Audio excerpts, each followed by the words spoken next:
welcome to another installment of Haunted Hangover Haunt Reviews. I'm Louie, and I'm once again joined by Chris. Hello, everyone. You joined me in another haunted attraction adventure, just like a few weeks ago when we went to Six Flags Fright Fest. We've gotten a few in together this season. We have gotten a few in, and this one was not on my radar. The one we're going to be talking about here, honestly, I had no intentions on going to this haunted attraction. I think I told you about it, right? Like first, like when it, I don't know. I saw it on like Instagram back in September or whatever when they first announced it. Yeah, I when you mentioned it to me, I was like, if we can get free tickets, sure. Get us on that media night. Try to work something out. I did. I submitted the like Haunted Hangover at Gmail, like all this stuff. I submitted the followers and they never answered. So Jimmy Fallon does not like Haunted Hangover. We're not big time enough for him. But yes, Jimmy Fallon's Tonightmares. This Halloween season, face Jimmy Fallon's Nightmares in an all-new Haunted Maze experience. Get your tickets now. After Chris had mentioned this to me, I had no intentions. This is the funny thing. I had no intentions on buying a ticket, going to this haunted attraction, and then reviewing it here at Haunted Hangover. What happened? I ended up going twice. Not once, twice. Twice. What, 7 days? 8 days? Twice in like a week. Yeah. Yeah. Now, I didn't pay to go into this haunted attraction, so I'm still not going to complain about that. Right. But wait, you didn't not pay because we got Haunted Hangover tickets. You didn't pay for another reason. Other reasons I will not talk about here in my personal life. Nothing crazy. Just I didn't have to pay. Ooh. Oh, I did illegal things to get my hands on some Jimmy Fallon's Tonightmares tickets. The hot ticket. That hot ticket. But yeah, it seemed gimmicky. Number one, it seemed, I don't want to say tourist trappy, but being from New York and being from the city, usually the haunted attractions in Manhattan, New York City, are usually not worth the price of admission. They're usually around $50, sometimes $60, and you're in the haunt for, I'd say, about 5 to 10 minutes. And you're just like, that's it? Also, this one in particular, location-wise, in the middle of Rockefeller Center, tourist trap could not be a more applicable term. Yeah. So that's why I wasn't rushing to go experience this haunted house during the Halloween season. But again, was able to get some tickets. Fuck it. Let's go and check out Jimmy Fallon's Tonightmares. Now, before we get into the actual haunt and our experience, what are your thoughts? Chris, I'm going to let you start.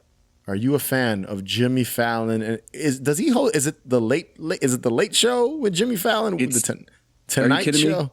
It's the Tonight Show. Tonightmares. Come on. Okay. That goes to show you how I have never been a late night TV guy, like these talk show. I mean, I'm a late night TV guy, but not watching talk shows.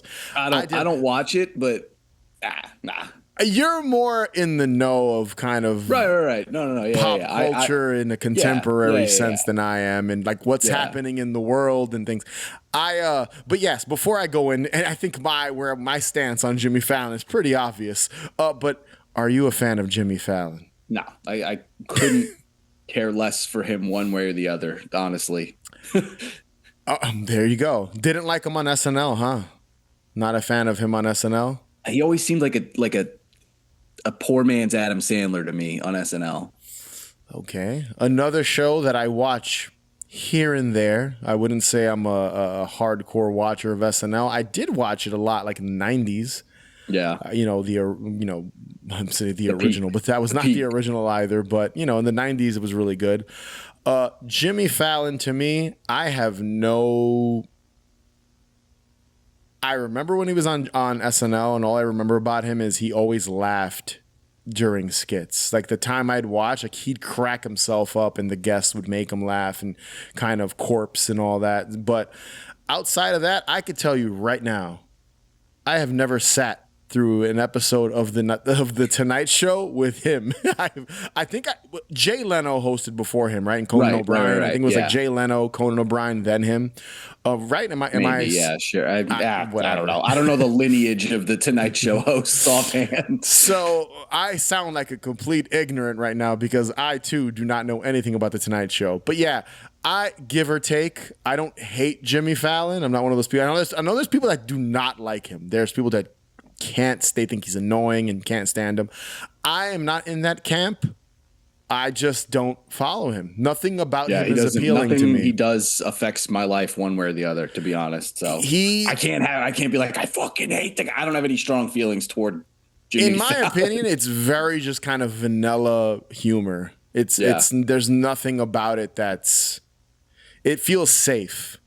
Yeah. So I mean, I'll give him credit in some sense. He and again, like going into just general pop culture real quick, he's done stuff like gotten the Saved by the Bell cast to do like a reunion, like as the characters and like the kind of stuff like, we grew up watching. He did like a California Dreams cast reunion, like that kind of stuff is like fun and cool because, he's around our age, a little bit older, whatever. I think he's at least 10 years older than both of us. Is he? I don't know. I don't know so. if he's that much older. But anyway, whatever. Like he's got the pulse of like the nostalgia pop culture in some senses. But like outside of those, like couple of things I saw, like the, Zach Morris doing the timeout, like on the Jimmy Fallon show, like, yeah, that's cool. Outside of that, I'm not going to like seek out an episode of Jimmy Fallon Tonight Show. I haven't seen that segment either of him bringing back the Saved by the Bell crew. Dude, I am literally all I know about him is that he was on SNL. He hosts the late show that's on at night, the Tonight Show. And he's popped up in some movies, not really. His movies are ass. There's just something that to me, there's no edge there, but I might be completely wrong. And maybe there is, and I just don't follow him. Nothing about him is appealing to me. No. Not to say that he's a bad dude or that he's not funny. And I don't want to upset any Jimmy Fallon fans that might be listening to Haunted Hangover. Is that what they are? Fallonites? I have no idea. I don't know.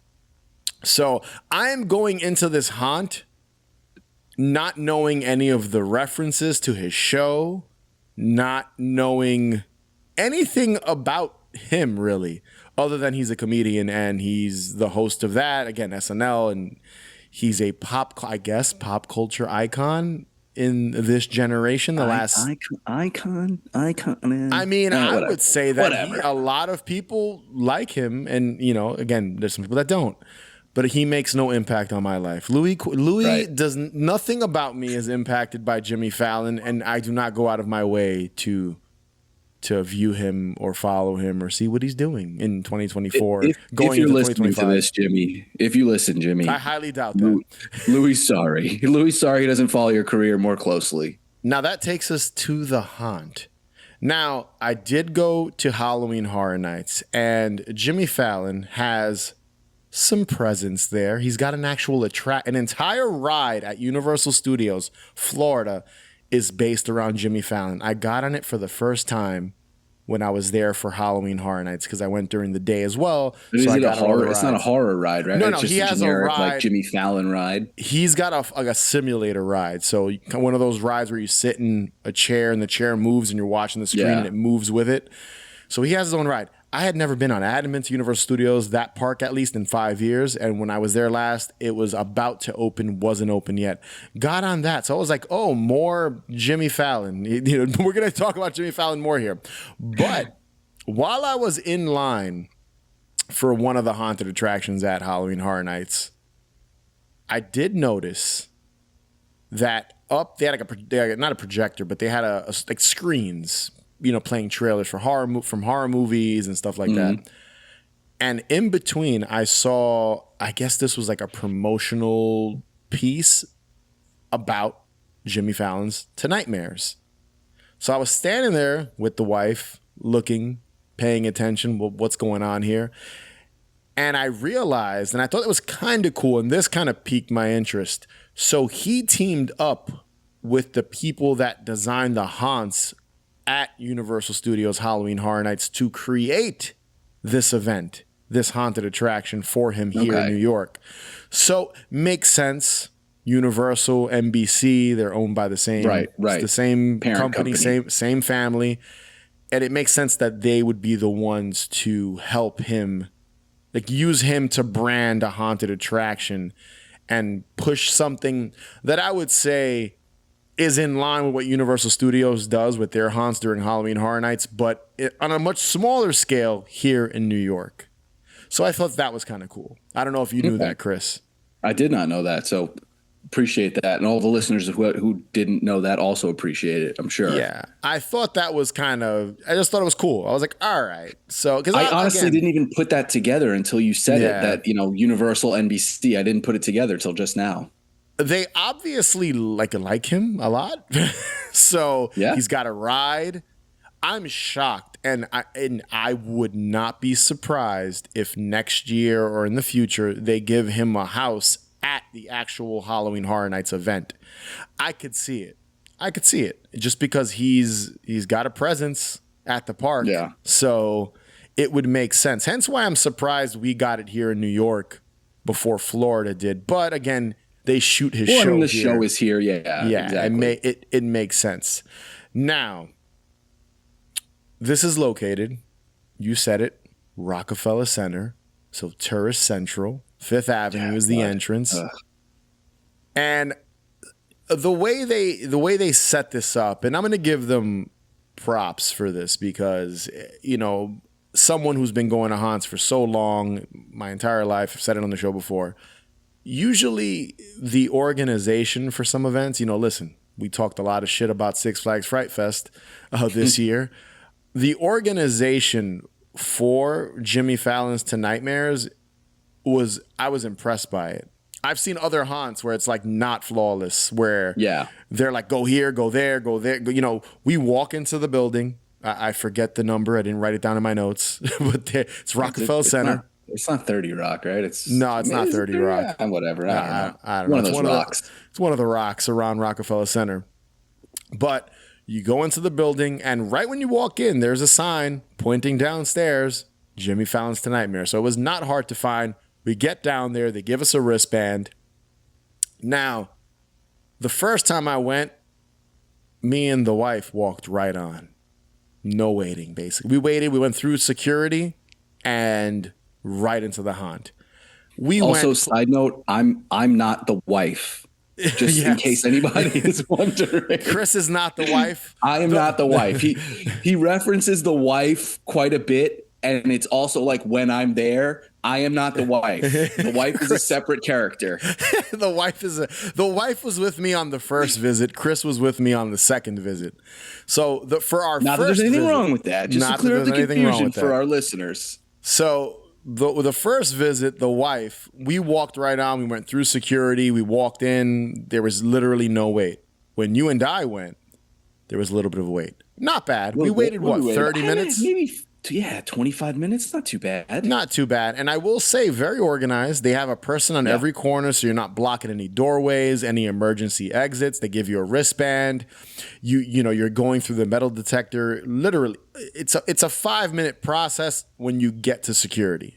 Other than that, it's just kind of waiting like you would any other haunted attraction. So I want to just commend them, give them a lot of anything like that. Yeah, it's a big thing. It's a popular attraction. You're going to wait on a line.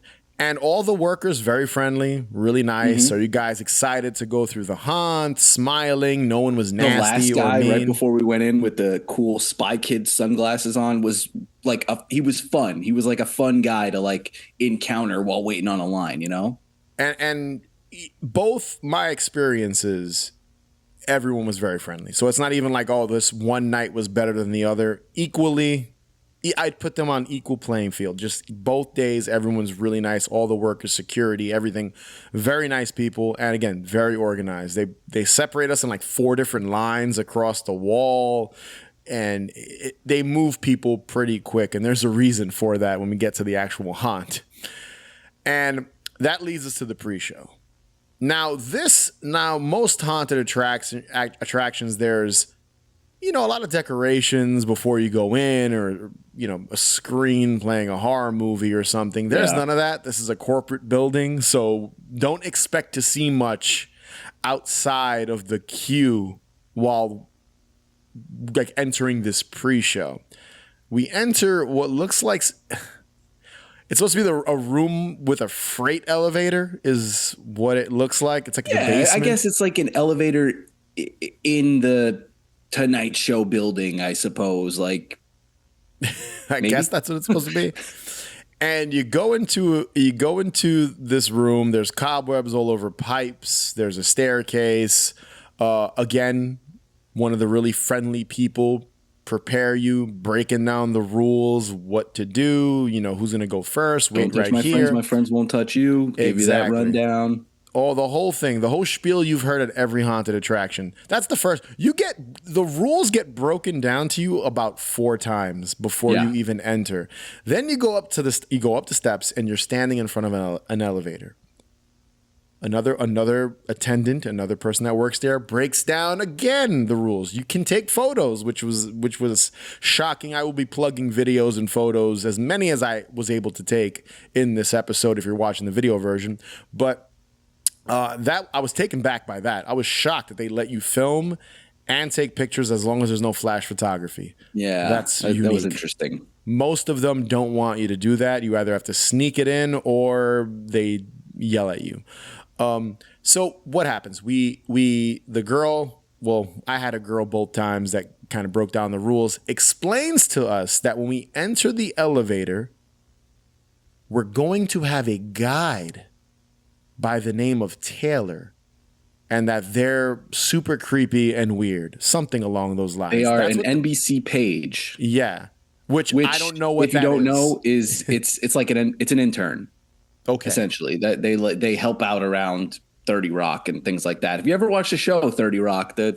Kenneth, he was the NBC page. They're like an intern. I never have watched that show. So, okay. Obviously. So they tell us that person's going to be our guide through the haunt. So I thought that was interesting as well. So we're going to have a tour guide.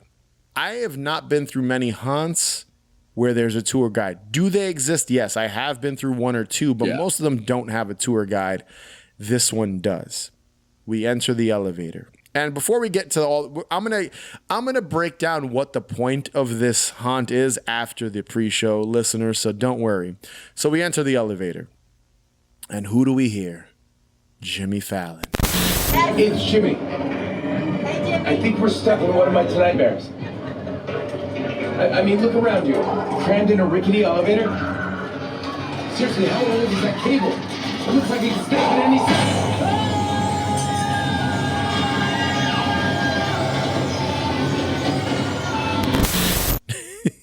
He's talking to us about welcome to his Tonightmares, and he's kind of just giving us this whole spiel. And the elevator, it's pretty cool. It doesn't really move or vibrate, but you do see lights on the side mimicking that it's, I guess, going up. Then the cable breaks and the lights are faster, like it's falling, and then you hit Fallon the bottom. warns you too. He's like, I think the cable's about to snap, and then that's what happens. Not very intense. I wish they would have maybe made the room vibrate or shake a little bit. Yeah, something a little bit more than just the 4 corner pillars, like color lights faster, Yeah, I thought it was cool because, when you do crash, the box, it's basically a box, but you're sitting in the elevator. Right. It goes completely dark. It's completely black. So absolutely pitch black. And then the door opens and Taylor emerges to greet you. Be all creepy. Taylor is a zombie. So that is right. And I'll talk about Taylor, my experience with each Taylor at the very end, and which one I preferred on my visit. Now, Tonightmares. This haunt is made up, and Chris and I were trying to figure it out before. I'll be very real with you. We were trying to figure out how many rooms are in this haunt, and we came up with 10, is it? 10. 10ish. That's where we're at right now. We're around 10ish rooms. And the plot is each room represents one of Jimmy Fallon's nightmares. So, interesting gimmick. Yeah. And I will say this at the top. I don't even want to say this. We're 20 minutes in, so this is probably not the top. But I'm going to say this before we get into the actual rooms. Jimmy Fallon has some pretty generic fears. If these are actually his fears. He's a scaredy cat. If these are indeed his fears. Bizarre choices here. Like, really, my dude? You're scared of gas stations? But I think it's kind of a cute way of... Right. It's like an accessible kind of thing. It's like a cute way of creating these scary situations that, you know, you see in... It's basically different movies, but parodied. Right. Sort of the Jimmy's Nightmares. The generic brands without, going into the characters that they're clearly supposed to be. Yeah, for the most part, I'd say. For the most part, a lot of these, you can tell were inspired by a lot of horror movies we know and love. I've covered on this show. We've covered on this show. Now, before you start going through each room, I will say the introduction after the elevator, really cool set piece, very Nightmare on Elm Street-esque. You enter Jimmy's bedroom. Cool one. You enter his bedroom, and Jimmy's talking to you. He's like, "Hey guys, are you there? Where are you? Oh, I'm in my bedroom. It looks the same. It looks like the way I left it." And it's legitimately it looks like a fake IKEA bedroom, right? Mm-hmm. Yeah. It looks like a showroom bedroom. And a really cool effect is they do the Nightmare on Elm Street when Freddy comes out of the wall. It's like, you can tell it's like a nylon faux, like a latex wall. Yeah, I think it's like nylon. It's like a faux nylon. You can only see one way through it. And he's popping out. He's saying, "Oh, hey, you guys got to help me get out of this nightmare, or get out of this wall," I guess is what he wants. And then the underneath his bed turns green. A really bright green light and fog emerge from underneath his bed. You could already tell from this first room that the set design's on point. Like they had a decent budget. You could just... The production value, for sure. Absolutely. 100%. I mean, it's NBC. It's going to be top-notch production value. And it's the Halloween Horror Nights, people. So if you've ever been to Halloween Horror Nights, you know the attention to detail that all these haunts have. Like when you go through... a Conjuring, well, not the Conjuring, the Insidious house is what they had this year. You feel like you're in the film. They attention to detail and every little detail pulled. So this has that minus an IP, but still very detailed. And just every nook and cranny of these rooms is filled with something. Like there's no blank canvas anywhere in a room. It feels really authentic. And I just think it's a cool way to start. Just, you don't even know where it's going to go. After you leave this room, because you literally leave his bedroom after he pops out of the wall and he's asking for help to get to release him or whatever from the wall, or him to find a way out of the wall, and you enter his closet. His bedroom closet, yeah. You walk into his bedroom closet where a closet monster jumps out at you as you pass through. There was like a demon, or not a demon, but like a monster, a closet monster. So every room throughout the haunt. So every room, there's a hall before you enter with scripture. They light up this scripture on the wall with details about... Fallon gives you it's like details about the story to each room.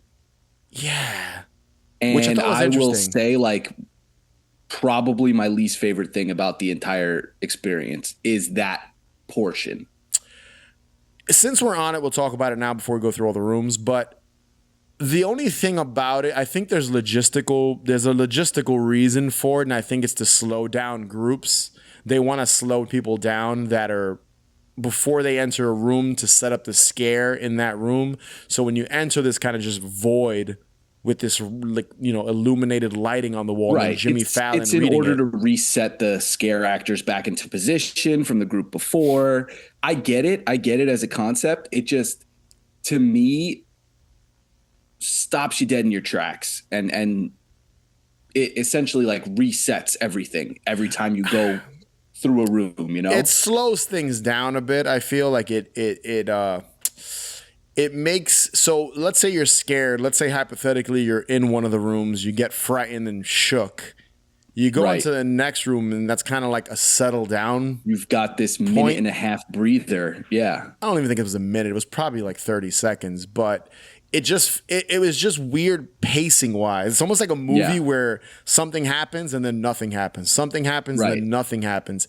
And they do it before almost every room throughout. It almost feels like honestly like a commercial break in the middle of a movie where there shouldn't be one.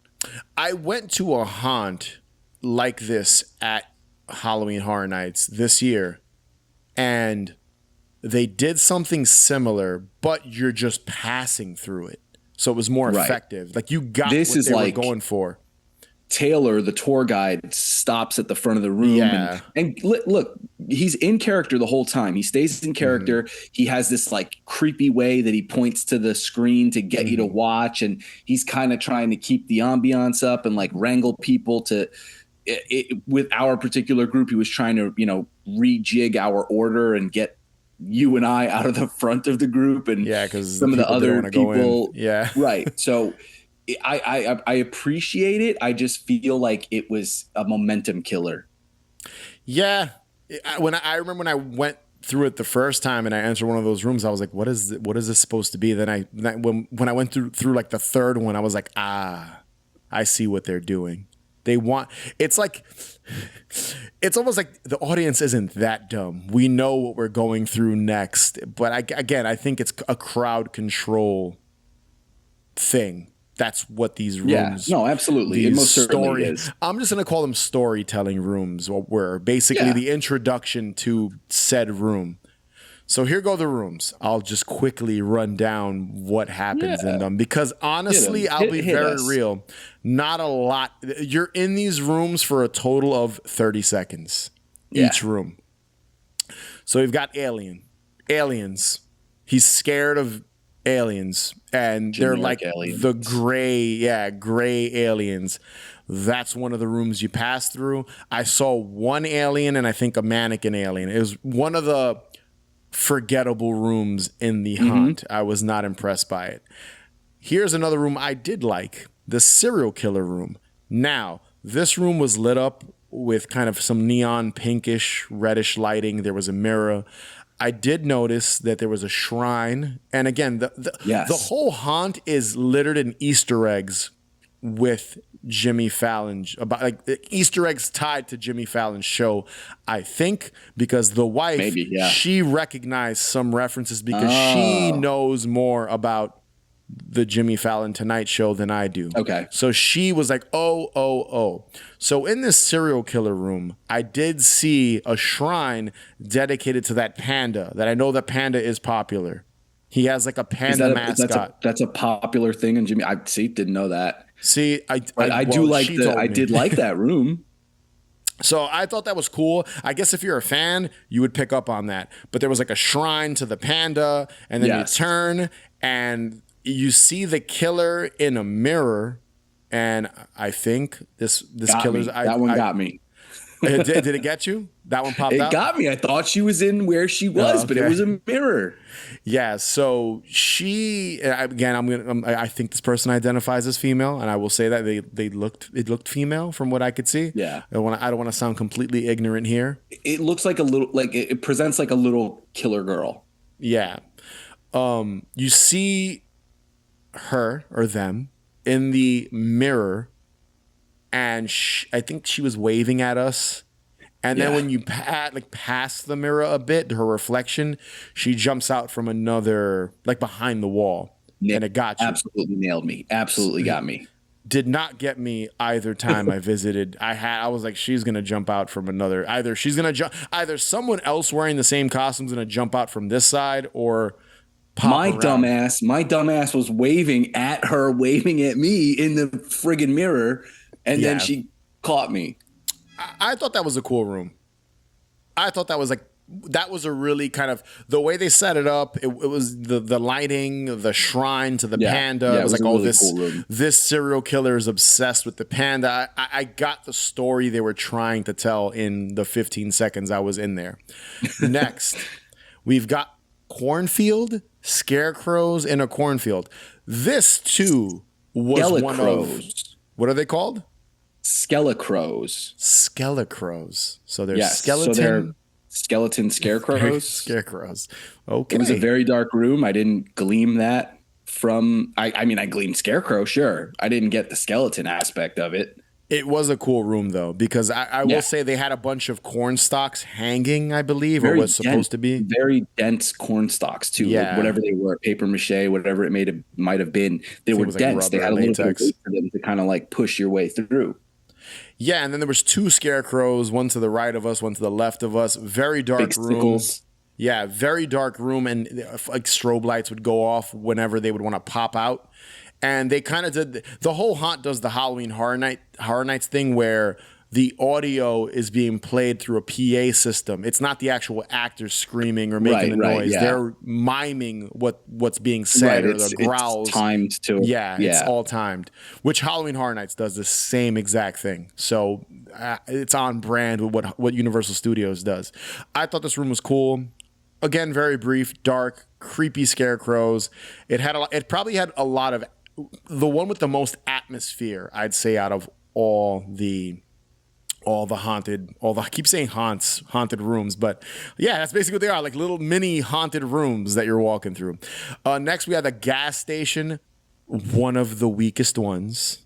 There was like one guy yelling and then a girl hiding around the corner, like hiding. It was bizarre, weird. Jimmy Fallon scared of gas stations in the middle of nowhere. Okay, I mean, I get the gimmick and the trope he's going for. Right. I get the appeal. Yeah, the trope. You know, that whole like small town. You don't know but okay. Then we had Subway, and we had Chud ripoff mutants or something. Yeah, they're like just New York City subway creatures. Which I automatically think of Chud, which I'm a huge fan of that movie. So I was like, oh, this is like a Chud ripoff. A Chud, I don't want to say ripoff, parody. Homage. Again, very quick. You're gonna hear that word a lot in this review of Tonightmares. And then after that, I compared this next room to the Alien room. We had the AI writer's room, which you corrected me on, where everything's white and blue and it's supposed to look futuristic. And you're passing by these robot-looking statues, or they're supposed to be robots. Obviously, one of the robots is an actor in a costume. Right. And they jump out at you. And the thing for the room, Fallon mentions about hiring AI writers to help with the Tonight Show, and they went rogue or something like that. Then we had a Mutant Jimmy room, which I'm assuming is the one that there was a mad scientist. Yeah, like a Frankenstein. I think that was this room. Yeah, it was that room. And you have a mad scientist screaming, yelling on a stage, a very small stage, and a gentleman in a suit. I didn't get a really good look at him. I don't know if he looked like a zombie or anything. I didn't get any look at him, to be perfectly honest with you. There was so much fog, and it was dark and green lighting. And he does this weird, like, low maneuver when he comes out at you. Yeah. There's just no way to really see what's going on. That was weird. That was one of the ones that they tried to set everyone up and stand there and watch something. Yeah. And I don't think it landed. And then you have like an NBC employee who's a zombie jump out from behind you, if I remember correctly. If it's the right room, if we're talking about that's that one. Yeah. And next again, up, like that kind of thing, halting the momentum. I mean, I wouldn't say it was halting. That room wasn't halting the momentum as much as the storytelling introduction rooms. I just thought that the joke or the scare didn't land. Like, I don't know what. It would have been cool if he came out from behind us, not in front of us. I thought it would have. I mean, I get to have the zombie NBC employee jumping out behind you, but it was just like very choreographed and performative, and that it didn't quite work. I wouldn't even say that either. I don't know if I agree with you on that one either. I just think No? it was more so just. I wish they would have put a little more effort into the mutant Jimmy. He just looked like a dude in a suit from what we could see. Yeah, like they should have made him wear a that's what I'm mask. saying. Like Yeah. his move, his choreography was detrimental to what the point of the room was. You know, like you Yeah. couldn't get a good look at him because of how he was moving. Like if we didn't have that introduction from Jimmy Fallon, the introduction, Yeah. and we just walked into that room, I would have been like, okay, that's a mad scientist. Who the hell's this random dude in a suit? Right. That's how it read. That's Yeah. when I went in there. That's what I thought. I was like, okay, Yeah. whatever. I only knew that, I guess, because of what Jimmy Fallon said and what you told me after the fact, because I had no idea. Right. And to that point, there are pictures of all of these things on the Tonightmares social media. Now, next on the list here is probably my favorite room, and that's the werewolf room where Jimmy Fallon is bit by a puppy.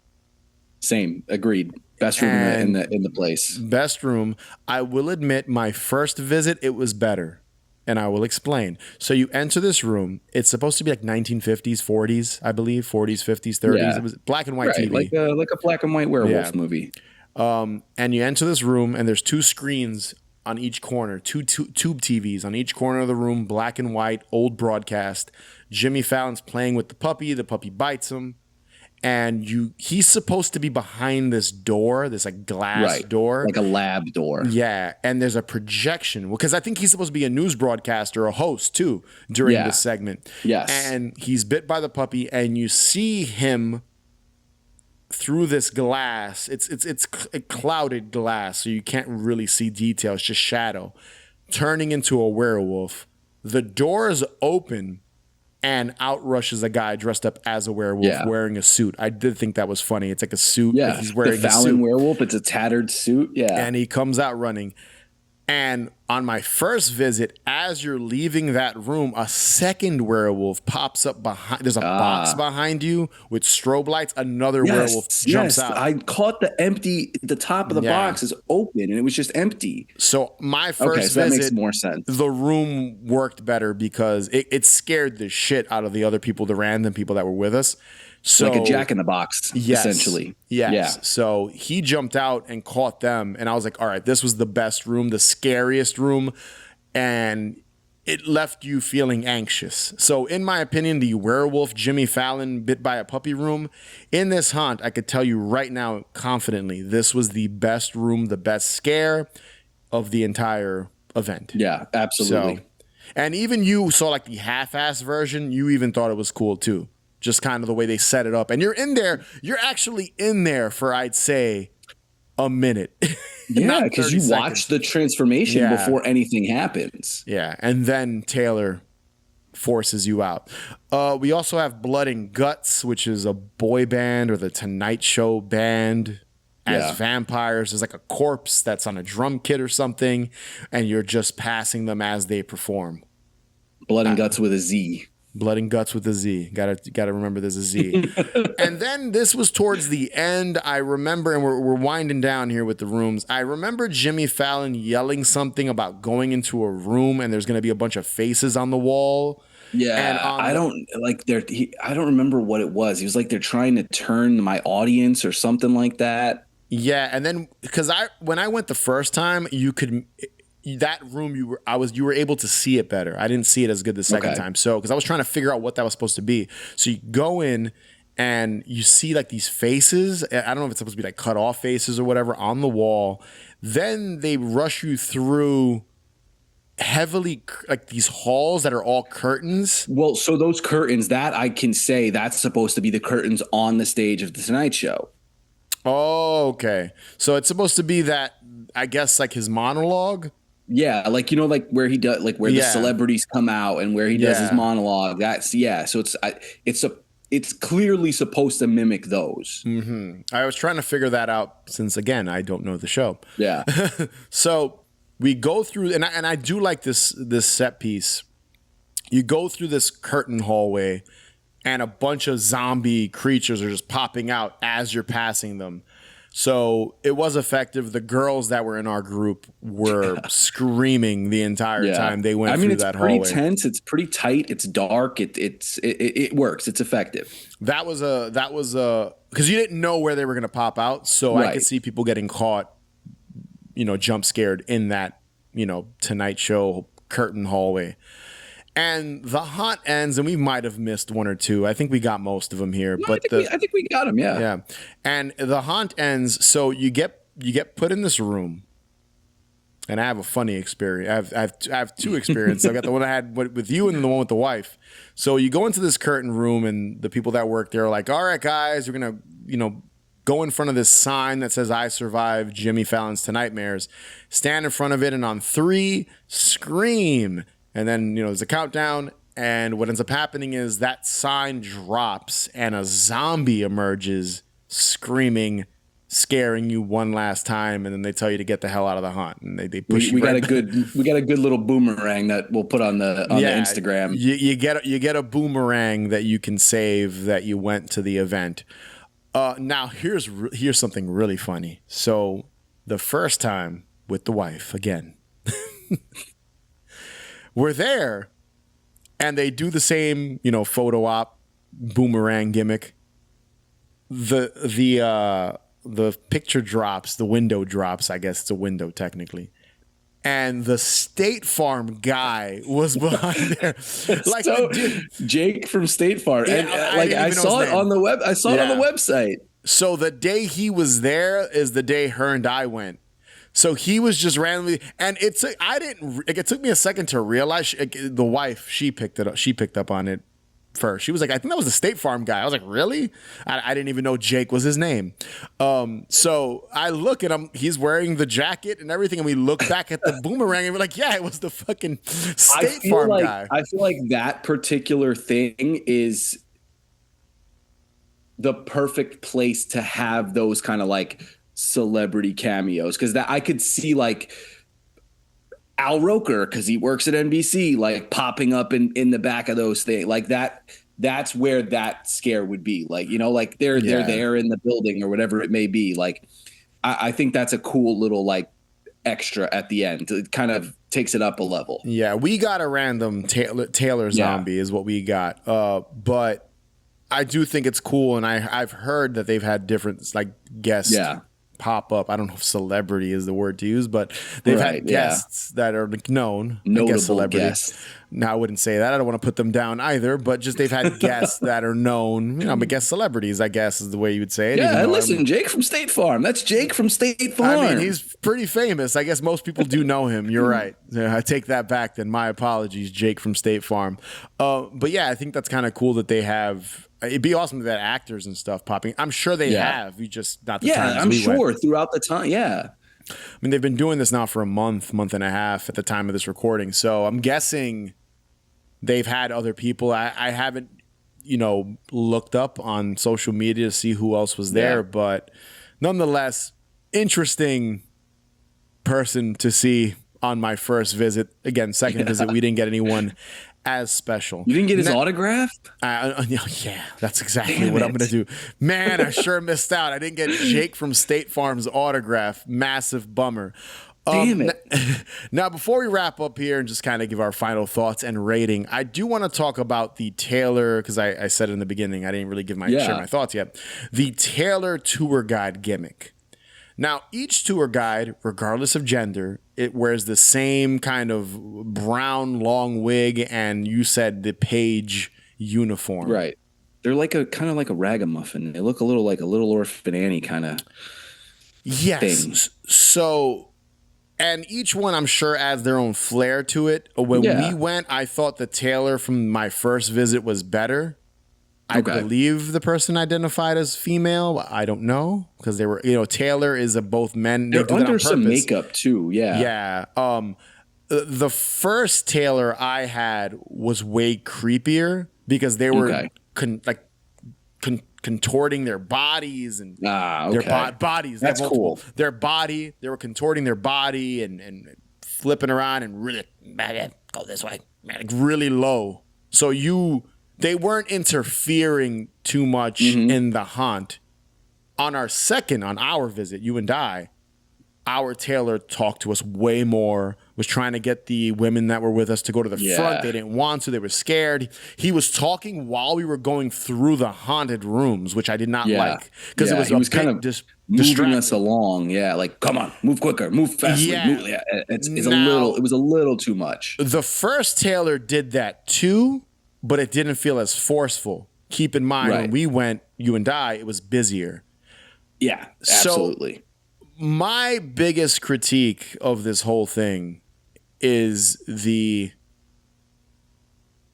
speed that the speed they have you go through, like the speed they have you going at through the haunt. So like you feel rushed. It's hard to take everything in. Yeah. And I think the tour guide doesn't help too much, depending on what time of day. I don't know if they're going to do this again next year. Who knows? This is just us sharing our experience going through it. Yeah, this might be a time capsule of the one time they did it. Maybe they'll do it again next year. I don't know, but I will say, if there's one thing I wish they would maybe get rid of, is the tour guide. There's a way to do it.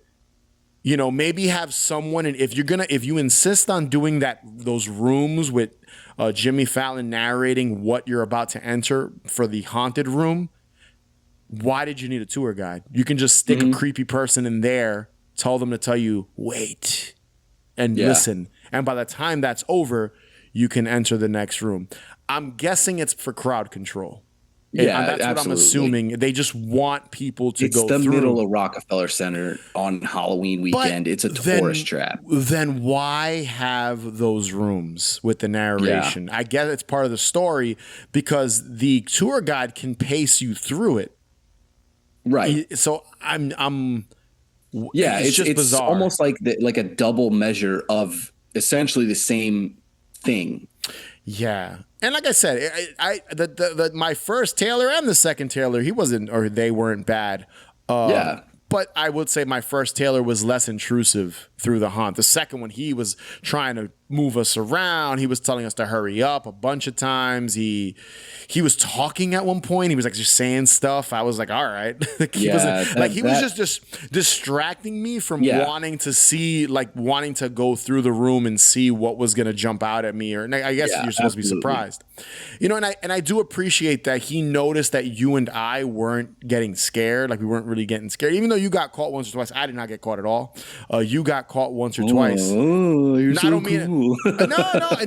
I'm not being cool about it. This is not. I've gotten scared at haunts. I've gotten jump scared before. I'm not gonna be cool. This did not, and that's gonna kind of be my overall thoughts at the very end. Yeah, I think that was good of him to attempt to do that, to get the best. Did not want to. They weren't having it. No. They did not want to go in first, which happens. No. There's people that don't want to go into the haunt. They don't want to be the first one in.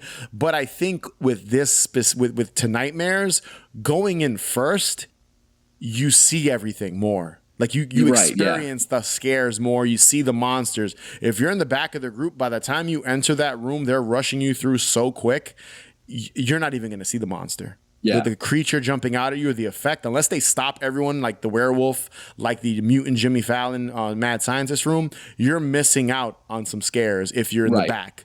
So you want to be in the front. So I do appreciate that scares, he tried. They're not scares to individual people. They're scares to the group. Yeah, it's six people. And then they're reset, and that's it. Yeah, they're sending you through in groups of 6 from what I could see. Right. I think that's kind of how they were doing it. If you're at the back of the line, you have this buffer of 5 people ahead of you that saw this scare before you. Yeah. That's really the only big critique for this when it comes to me. I just wish they didn't rush you through the haunt. Yeah. Like, honestly, the only reason why I'm able to, give as great a detail of my experience is because I went through it twice. Right. And and then you went through it, so you were able to give me your feedback. So it's kind of why we were able to jump on here. If I had to go through this alone one time, I would. There's no way. There's no way. At the time of this recording, we literally went last night. So we were there. So for me, it's like, all right, it's fresh in our minds, and I went twice. Otherwise, Right. yeah, you're going through this. Now the price is around $45, $50. I will say it's New York, so obviously it's going to be high. I will say that's a variable pricing though, because I looked on the website. Some of the earlier time slots in the day, some of the earlier weekdays are, I think, like 35. So I mean, it makes sense. You want to go on a Thursday night, like that's prime time. You're going to pay a little bit more. Yeah, so it's one of the. Would you say it's worth $45, $50? I mean, I've want paid to say $50, yes, but I have to say no. I have to say no. I've paid $50, and again, you can't compare this to like a haunt out in Long Island or upstate New York, where you spend $50, $60, and you're going through 5 haunted attractions. Yeah, I think the start and stop pacing of it is, and then how short it is overall, is kind of not worth the $50, I would say. So here are my kind of final thoughts, just my overall thoughts, because I feel like I have to kind of just get this out. Yeah. This is a PG-13 haunted attraction. Mm-hmm. You're joking that I'm a cool guy and I wasn't scared. None of the jump scares No, it is very safe. Yeah, this is perfect for a 10-year-old, 11, 12-year-old. There is nothing. Jimmy Fallon is not scary. And you hear him and see him a couple times in this haunt.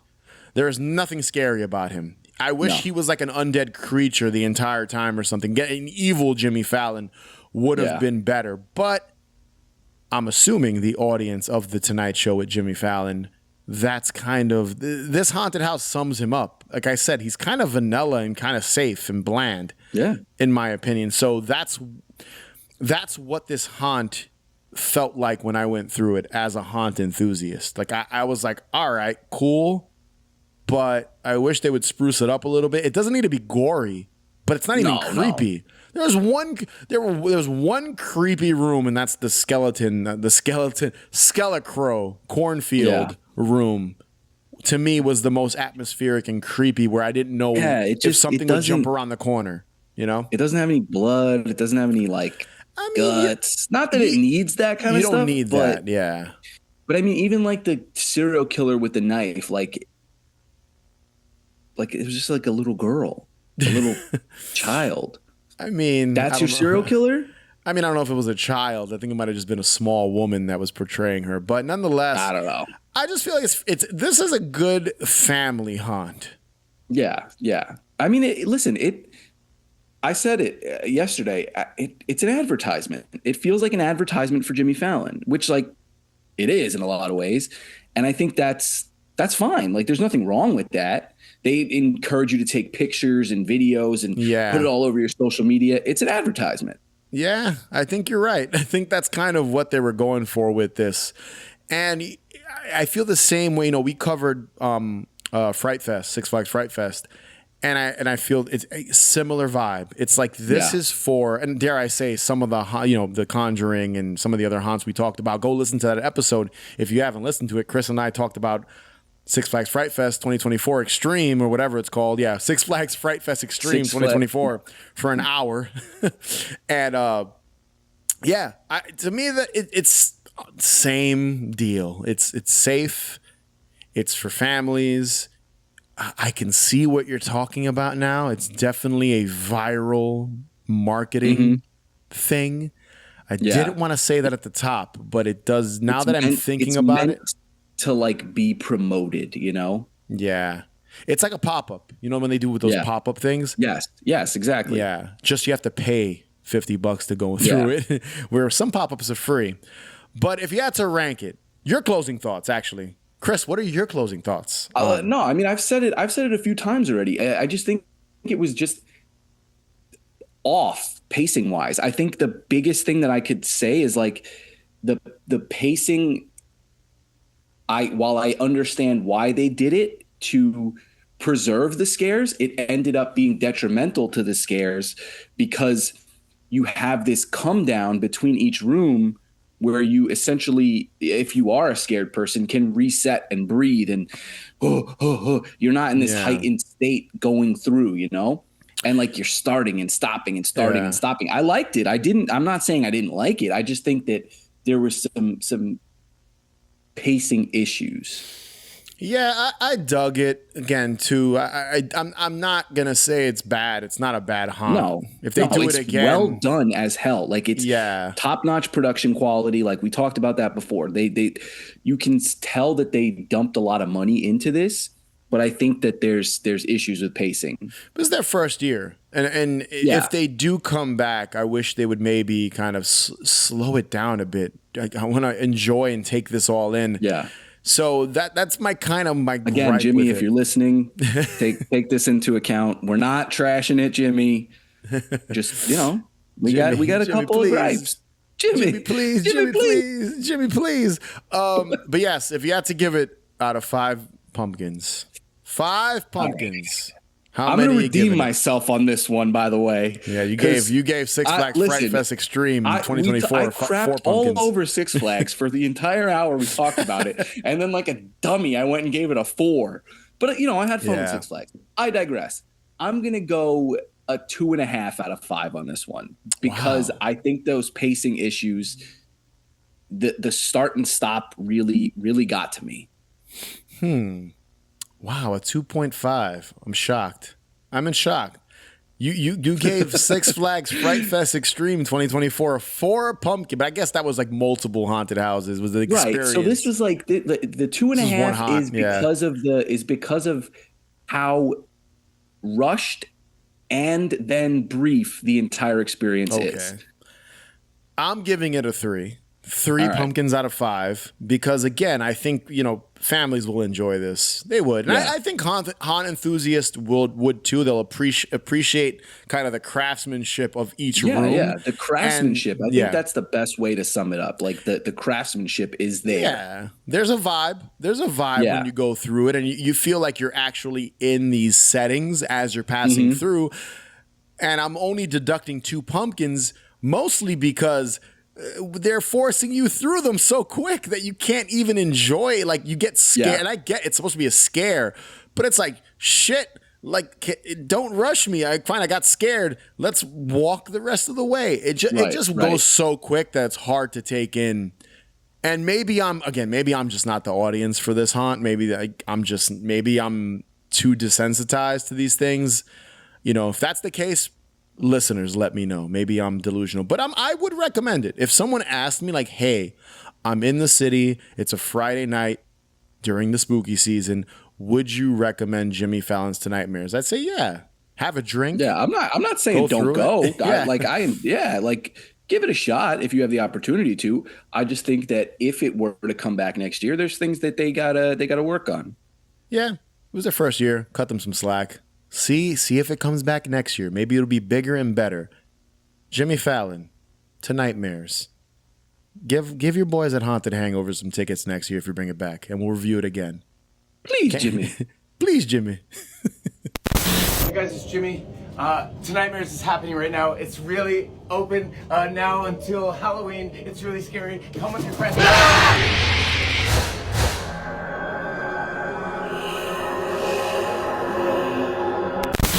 So that was Jimmy Fallon's Tonightmares. Be sure to subscribe. Follow us on Instagram, Twitter, TikTok at Haunted Hangover. Head over to hauntedhangover.com where you can find links to everything, including our Patreon page, where you can gain early access to episodes, bonus content, and so much more. Rate and review us, that'd be greatly appreciated. And as always, remember, the best cure for a hangover is more booze. Catch you guys later.